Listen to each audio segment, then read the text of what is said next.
Hey everybody, what is going on? Hexlex here. Got another Master Duel video for you, and it's Monday, which of course means it's time for another one of our weekly viewer specials. If you are new to the channel or series, first of all, welcome. Second of all, I figured I'd let you know that every week here on the channel on Mondays, I like to showcase replays from you all, the viewers. That way we can see not only some decks or strategies that I might not always have time to get to, but it's also a way for you to show off your replays to a wider audience and for us to all come together as a community and lift each other up. I think it's a really cool thing that we do here. We've been doing it pretty much since the channel started, and I'm really glad to have continued this series for this long. So if you're interested in submitting for the viewer special, then check out the description below. You're gonna find a invite link to our Discord server, the Hexlexplex. Once you are in there, under the Master Duel section, there is a channel called Viewer Special Submissions. There you can drop your 9-digit player ID so I can see your publicly saved replays. All right, without further ado, let's jump right into our first game for this week. Okay, our first replay comes to us from Kev with the Bev on Discord, aka Magnolia, who's got a few replays here using Vanquish Soul, a deck that I like quite a bit, but have not gotten back to in quite some time. It's one of those decks where I'm like, part of me is like kind of just waiting for the new support, but then also, I don't know, I really do enjoy playing this deck, and that's probably not going to come for quite some time. Kind of a similar conundrum I was in with White Forest for a while, until I finally played the deck and the new support came out. So maybe as soon as I actually load this up, they'll release the new support, who knows, but... Alright, looks like we are going up against Bestial Runick, the sort of like synchro-focused variant of Runick here that Joshua Schmidt sort of popular, or not sort of, that he definitely popularized and I think invented too, but anyway. Yeah, so this should be a pretty exciting duel from what the descriptor said. It seems like we're going to face a pretty heavy deck out strategy, so... I mean, obviously it's Runick, but... well, you'll see how the duel plays out. Okay, unfortunately, we did not get that great of an opening hand here. Forced to sort of just set the Snow Devil and pass, but we can go Xiaolong and reveal the two fire monsters in our hand during the draw phase to hopefully try and manage to get some plays on the follow-up turn. Unfortunately for us, it looks like they are going to have a freezing curse to negate our Xiaolong. And right off the bat, you can see we're losing our cards already. Brazen, Magnum Hut, and Droll. Alright, they've got Quem plus a Runick spell for the Hugin. Quem looks like that sent the Golden Sword Soul. Now Quem's effect is activating, reviving the Golden Sword Soul, while Hugin is of course going to add the Runick Fountain. Synchroing for 6. Looks like it's going to be Tri-Edge Master. Tri-Edge Master effect draws a card because it's made with a 2 and a 4. Now Golden Sword Soul plus Tri-Edge Master will make a 10, which is going to be the Baron de Fleur. Baron's going to pop the Xiaolong, which cannot be destroyed, I believe, because of the Snow Devil. So they got a Fountain and managing to banish one of our Ash Blossoms, but of course we have another one in hand. And also chain blocking with the Golden Sword Soul. Very, very good on their part. Very well played to chain block the draws like that. Smiting Storm's going to summon out the Sleipnir, which will then link off with the Quem in order to make an SP Little Knight. Honestly, our opponent's kind of making me want to play Runick Bestial again, too. Of course, the battle phase is skipped, but they have their board well established. We're going to top deck heavy Borger, normal summoning the Ghost Bell. They're going to Fountain to draw 2 cards here off the Slumber and the Smiting Storm. Tickboo as well, there can be only one, forcing them to give up their Baron de Fleur because both her and Little Knight are warriors. Interesting that we chose, or they chose rather, to keep the Little Knight over the Baron here. Although I suppose they probably knew what we were trying to do, based off of just normal summon Ghost Spell. My first thought was Typhone, right? And I'm sure that's what our opponent was thinking as well. Maybe they were thinking that we would activate another effect and then they would get to use the Little Knight. Okay, they got Baldrake plus some more Runick spells. We're losing quite a few cards off our deck, although this time we are thankfully able to Ash Blossom the Fountain, finally getting a foot in the door and stopping their resource loop, and hopefully being able to mount a comeback soon. Triple attack is going to make that a little bit more difficult, letting our opponent draw a couple of cards here. They're going to find Abyssal Lubellion and send that off in order to add Magnum Hut. And of course, yet again, their battle phase is skipped. Stake Your Soul is a pretty good top deck here. We're going to go ahead and fire that off, revealing the Rescue Ace Fire Attacker and summoning Vanquish Soul Raisin. Raisin F is going to add a copy of Xiaolong, and then we can use Raisin's other effect to reveal the Xiaolong, which will allow us to then special summon. Raisin's going to get linked off into the Rock of the Vanquisher, which will then be able to bounce the Raisin back to our hand. Xiaolong can then reveal the 2 fire monsters to add a new Vanquish Soul monster, but it looks like they have a flashing fire. Now this one destroys, it does not negate, so not only will our effect resolve, but we're going to use the Heavy Borger here to dodge the destruction altogether. Very well played, this sequence here. We're going to get Dr. Madlove. They get to use the Runick Fountain effect to draw 3 here, but we're going to use the Borger effect to draw 1 card ourselves. Borger finds Caesar Valius, and then they get to draw 3.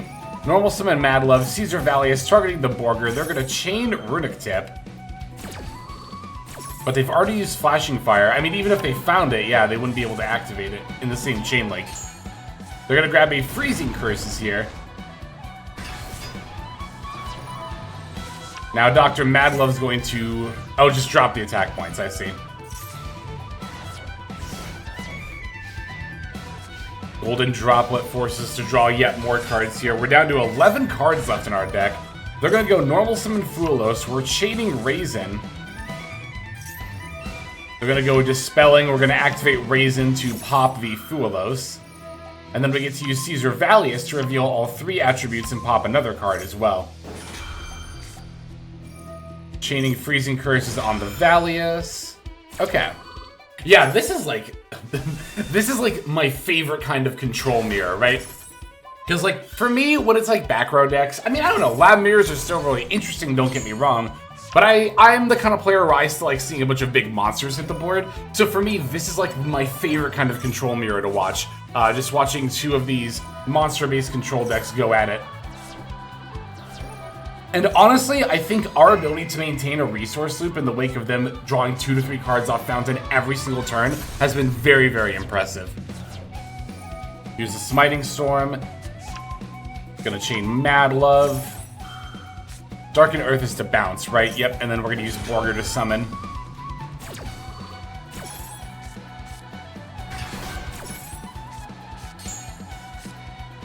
So that way we're reducing the total number of cards on our field, and thus the number of cards we're getting milled for.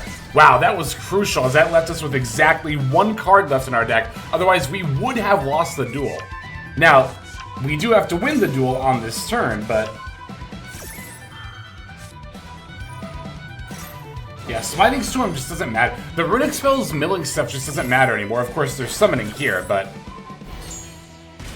using Madlove to further reduce the Baldrake's attack points. They're going to get to draw 3 more off the Fountain. Oh, this is really going down to the wire. Holy. I draw 3. Xiaolong effect. Reveal to change their monster to attack mode. Summoning the Caesar Valius. Oh, that's going to be it, right? We reveal Earth, Fire, Dark.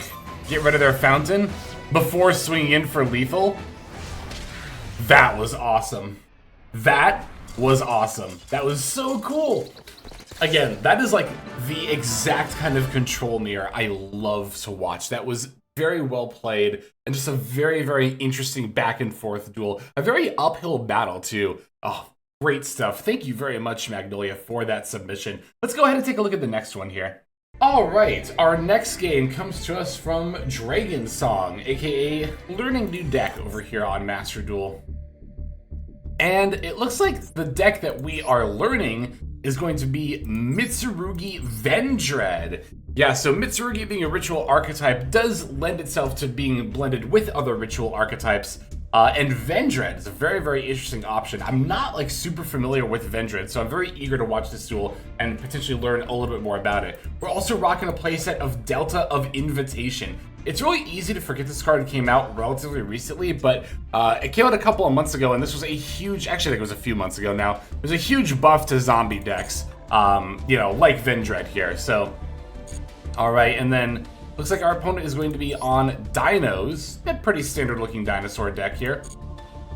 And it's going to be a going second game, so yeah, let's see how this plays out. Vendread I'm only familiar with in the context of NR format. I've seen it played there a couple of times, but I've not seen Vendread on like regular ranked ladder very much at all, so it looks like we're going second here. No hand traps either, so whatever our opponent's got, we're gonna have to play through it. They're on the magical mallet. That's wild, but it looks like it was not able to find them anything. That's rough for them. They're gonna draw phase Max C, and we don't really have much of a counter to it here. Looks like we're gonna begin with the Gold Sark. Gold Sark banishing. Oh yeah, this was another relatively new card. I think it came out at the same time as the Delta of Invitation. So I was wondering what we're gonna Gold Sark. What does this do? This card is banished. You can target one of your banished level 4 or lower Fiend or Zombie monsters special summoned. Oh, I see. Then when this gets summoned, we can send our Fiend or Zombie ritual monster to the graveyard and then add a ritual spell from deck to hand. So much like Malice, Gold Sark is actually a starter for Vendread now as well. That's really cool. We're gonna go Vendread Evolution, sending a Battle Lord to revive the Battle Lord.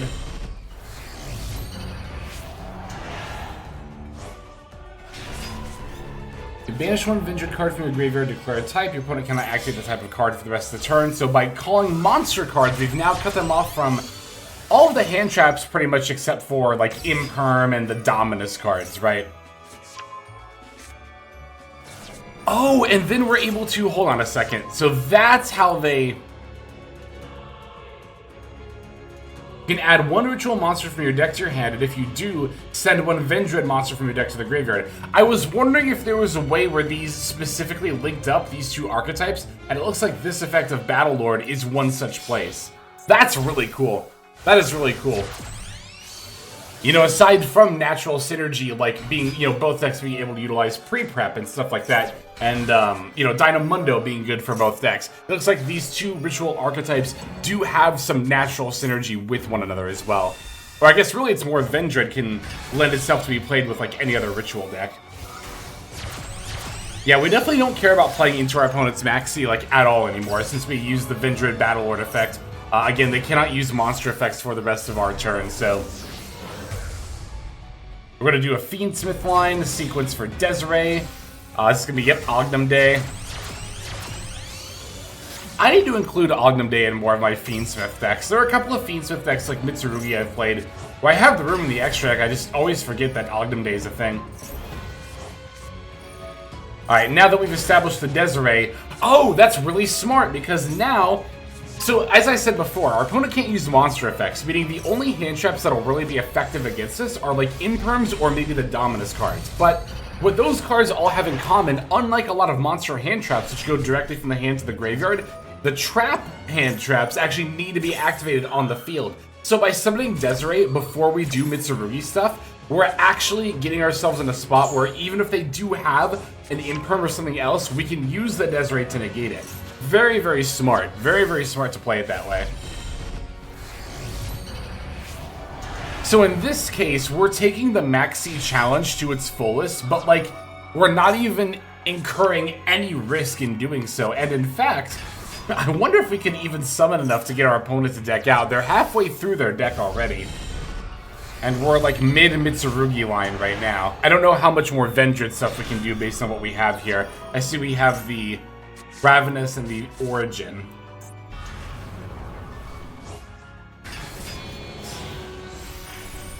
Overlaying into Zombie Vamp. That'll mill them more. Wow, we got multiple deck outs in this one video. That's kind of wild. Or maybe this will be a deck out. Who knows? We'll see. Here's Cross Sheep, which is already pointing to a Link monster. Oh, what is the ritual effect again? Draw 2, discard 2. Here's another Battle Lord, so now we can do Cross Sheep effect. And then, oh my god, we can also summon the Fabled Lurie that we discarded. Alright, they're at 9 cards left in the deck. Here's Abao Aku. which that'll special summon the Battle Lord again. Those two are going to get linked off. And that'll make a Vendread Savior. This card is also just generally good for zombie decks, from what I remember. Yeah, because it lets you send zombies from the deck to the graveyard. And then now we still have Horus stuff we can do as well. So that'll be another couple of special summons. After this Murakuma, we've got 5 cards left in deck. Oh yeah, it's Jover. It is just so Jover at this point. I mean, keep in mind, we could swing in for lethal at any moment, but we are styling at this point. Here's Imseti, there's a draw, there's a link, or a C summon rather, for a rank 8. It's gonna be the Hope Harbinger. 2 more cards left in deck. Origin's going to bring back the Battle Lord, so that'll be 1 card left in deck. We just need 1 more special summon, and we've only sent 1 Horus monster, so... And of course we can always link summon. Yep, there's the Dynamundo. Set 2, Sego. Wow. Good stuff. What a way to win a duel, and with such a cool deck, too. That was very, very good. Thank you very much for that submission. What was your Discord? It was, Dragon Song. I knew it was Dragon something. I just couldn't remember the second word. Yes, Dragon Song. Thank you very much for that submission there. We have time for one more. Let's go into our last duel. Okay, our last game for this video comes to us from Super Dark Aqua, who has quite a few different Lunalite games here, but I think we're going to be watching this going second one against the Labyrinth here.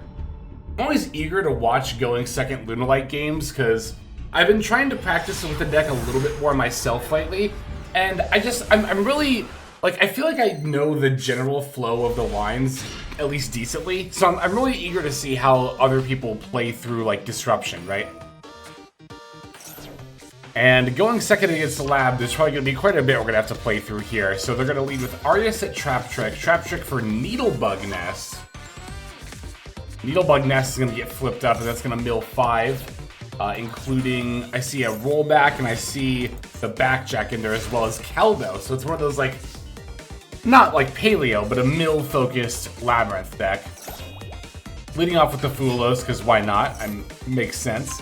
We're going to go with normal summon Gold Leo, add, and then discard Yellow Martin. Yellow Martin effect activating here. They're going to chain the Absolute King backjack, and seeing what kind of a trap card they can find off the top of their deck. There is the Dogmatica Punishment right off the top. Yellow Martin's going to add a copy of Lunalite Fusion, because we already have the Masquerade in our hand. Tenki for Fractal. We're going to go Fractal Effect in order to send off the Silverhound. Silverhound Effect will summon the Kaleido Chick from deck. Now Caldo is going to activate, and that'll put back our monsters in the graveyard, including the Silverhound. Clearly they did not want us setting up the Spell Trap Negate. We're also going to use Punishment on the Kaleido Chick. That way we can't start setting up monsters like Leo Dancer in our graveyard. Entis will also pop the Gold Leo. Stovey can summon itself. Masquerade we're going to activate here, sending off Emerald Bird. Emerald Bird effect is going to activate, reviving the Kaleido Chick. And yet again, we're going to get met with some disruption. It's going to be a Lovely Lab off the Big Welcome, adding the Stovey back to hand. Lovely F is going to pop the Kaleido Chick once again. Our opponent determined to keep that Kaleido Chick off of our board, which definitely makes sense here. Alright, here we can use Wolf to fuse Emerald Bird and Gold Leo for Perfume Dancer. Perfume Dancer can add Lunalite Perfume, which can in turn hopefully get us to the Kaleido Chick again. They're going to use Karma Cannon to turn the Perfume Dancer face down, which actually just doesn't matter at all. I mean, it does because we can't use the bounce effect now, but in terms of actually fusion summoning, it doesn't really matter. Looks like they had yet another way to pop our monster. Was that rollback that they used? They used rollback with punishment, yep. And they're going to use Kick Close to mill more cards off their deck as well. Well, they would, except we're going to call by the Kick Close here. Okay, so we still have the Lunalite Perfume Graveyard effect, where I discard Cross Out in order to add Tiger. Now we can pen to scale Tiger, and then go Tiger F in order to revive that Kaleido Chick. Finally, Kaleido Chick effect gets to activate here, binning Yellow Martin. Even if the effect of Kaleido Chick is negated, we can still use Yellow Martin to bounce the Tiger back to our hand and summon. Now we can not only overlay for the Dugaris here, but now we also have access to Lunalite Tiger's effect yet again. Gonna go draw 2, discard 1, discarding the Lunalite Fusion. Since we have access to Black Sheep now, we can get Polymerization. Another Lunalite Perfume to bring back Kaleidochick. It's gonna send Leo Dancer, Tiger F to revive the Yellow Martin again. Black Sheep F we're gonna discard in order to add Polymerization. And now here is our Polymerization. We're gonna fuse everything on board into the Lunalite Saber Dancer. This is actually a scenario where Saber Dancer is going to come in handy here, because now we can add back the Polymerization. Oh, but we don't have a card to discard off Masquerade. I was going to say now we can make Liger Dancer off Masquerade, but that's right. You have to discard another card to be able to use materials from the graveyard. Yeah, if you're not playing Saber Dancer, if you're on Panther Dancer instead, then in that situation you could Kaleidochick, send to Panther Dancer, and then fuse into Leo Dancer. But either way, that's why you want to have one of those extra Lunalite fusions. Okay, so we know they had Stovey, yep. But thankfully, we were able to outgrind our Labyrinth opponent in terms of resources. So all they have access to is a Welcome Lab. We even got them to use their rollback on our turn. So gonna go Little Knight on the Ariana effect, as that is going to summon off the Welcome. That's gonna stop them from being able to. Well, they can still summon the Lady Lab, yeah. Because the Labyrinth effect was activated. But yeah, I was gonna say, they don't really have much of a hope moving forward, especially because you can just go activate Wolf and immediately go into a Liger Dancer here. So, yeah, great stuff. Thank you for showing that game. Super Dark Aqua, as well as everybody else who submitted for the viewer special. Even if you didn't get featured, your submissions are still very important because we could not do this series without you. So thank you all very much. That's going to do it for now. Let's move on to our outro. Hey everybody, Hexlex here. Thank you so very much for watching all the way to the very end of the video, which by the way is one of the best ways to support the channel. Speaking of supporting the channel, take a look at the names on screen. These are folks who have been so generous as to either join as a YouTube member or subscribe over on patreon.com/Hexlex to support. There's also perks for doing so. If you would like to see YouTube videos early, as well as some exclusive videos that get uploaded to YouTube, but for one reason or another I decide not to publish, definitely go ahead and hit that join button to see content early, as well as some exclusive content. If you're looking for more exclusive content, over on patreon.com, I upload exclusive videos that are not posted on YouTube just about every single day. Whether you choose to subscribe over on Patreon, join as a YouTube member, or simply continue to watch, your support is greatly appreciated. Thank you so very much. But for now, this is Hexlex. I am signing out, and I hope that you have a fantastic day.